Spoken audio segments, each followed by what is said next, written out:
ఈయనే మా ఊరి పెద్ద రంగయ్య గారు. పెద్దాయన అంటే ముసలోడని కాదు. మా ఊరిలో చిన్న గొడవలను కూడా పెద్దగా చేస్తాడని అర్థం.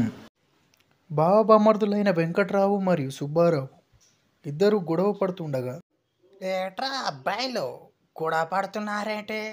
మీ సమస్య ఏటో నాతో చెప్పండి, నేను పరిష్కరిస్తా కదా. ఏమీ లేదండి రంగారావు గారు, మీ వెంకట్రావు గాడి చెట్టు నా ఇంటి మీద వంగింది. ఎసెస్, ఇంతేనా?